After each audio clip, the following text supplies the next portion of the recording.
Non duty paid liquor అనేది ప్రజల ఆరోగ్యాన్నే కాదు ప్రభుత్వానికి రావాల్సినటువంటి ఆదాయాన్ని కూడా కొల్లగొట్టినటువంటి పరిస్థితి అధ్యక్ష.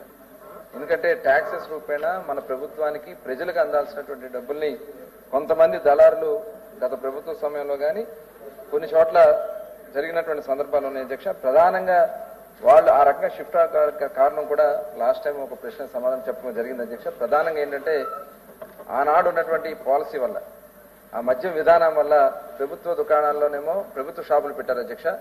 ప్రభుత్వ దుకాణాల్లోనేమో ఇటువంటి బ్రాండ్స్ కూడా లేనటువంటి పరిస్థితి. వాళ్ళు సొంత బ్రాండ్స్ ని తయారు చేసుకుని వాటిని అవైలబుల్ చేయటం వల్ల ప్రజలకి ఈ నాన్ డ్యూటీ పెయిడ్ లిక్కర్ తెచ్చుకునే దానికోసం అలాగే ఆనాడు పెంచినటువంటి రేట్లు 150% రేట్లు పెంచేశారు అధ్యక్ష. వాటి వల్ల ప్రజలందరూ కూడా మరి పక్క రాష్ట్రాల నుంచి తెచ్చుకుని తక్కువ రేటుకి తెచ్చుకుని రాష్ట్రానికి రావాల్సిన ఆదాయం పోయింది అధ్యక్ష. బోర్డర్ డిస్ట్రిక్ట్స్ లో మనం చూసుకున్నట్టు అధ్యక్ష దాదాపు మనకి చాలా ప్రాంతాల్లో మనకి ఈ నాన్ డ్యూటీ పెయిడ్ లిక్కర్ విచ్చలవిడిగా వచ్చేసింది అధ్యక్ష. ఆ రోజున ఆనాడు సత్యసాయి జిల్లాలో 68%, అంటే ఇప్పుడు మనం తీసుకున్నటువంటి కొత్త పాలసీ వల్ల 68% ఇంక్రీజ్ అయింది అధ్యక్ష.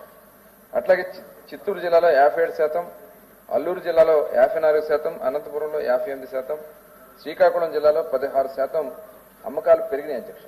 కేవలం ఆనాడు ఆ ప్రభుత్వం తీసుకున్నటువంటి విధానాల వల్ల వాళ్ళు నష్టపోయారు.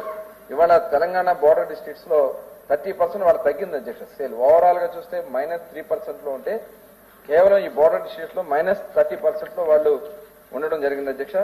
గవర్నమెంట్ పెద్దలు అశోక్ బాబు గారు అడిగింది కేసుల గురించి అడిగారు అధ్యక్ష. తప్పకుండా ఈ కేసులన్నీ కూడా ఏ స్టేజెస్ లో ఉన్నాయో అవన్నీ కూడా పరిశీలన చేసి దాన్ని ఎలా మనం సత్వరమే వాళ్ళ మీద యాక్షన్ తీసుకునే విధంగా కార్యక్రమాలు చేస్తాం. దాంతోపాటు సిబిసిఐడి ఎంక్వైరీ కూడా వేయడం జరిగింది అధ్యక్ష. ఎందుకంటే డిస్టరీస్ లో జరిగినటువంటి ఆనాడు మరి ఏ పరిస్థితుల్లో వాళ్ళు కొంతమందిని బలవంతంగా లాక్కుని పనికిరాని బ్రాండ్స్ అధ్యక్ష 29 బ్రాండ్లు మనం వచ్చాక రద్దు చేశాం. ఇవాళ మొత్తం 350 బ్రాండ్స్ దగ్గర 300 పైన బ్రాండ్స్ ఇవాళ రాష్ట్రం అవైలబిలిటీ చేయగలిగాం. ఇవాళ ఈ క్యాష్ పేమెంట్స్ కూడా గతంలో ఎవరైనా వెళ్ళి మేము డిజిటల్ పేమెంట్ చేస్తామంటే లేదు క్యాష్ ఇవ్వండి అని చెప్పి వసూలు చేసుకున్నారు. దాదాపు 99,000 కోట్ల రూపాయలు ఓన్లీ క్యాష్ జరిగిందనేది మరి దాని మీద కూడా ఇప్పుడు సిబిసిఐడి ఎంక్వైరీ కూడా జరుగుతుంది అధ్యక్ష. అదే కాకుండా మొన్న ఒక సిట్ కూడా ఏర్పాటు చేయడం జరిగింది అధ్యక్ష.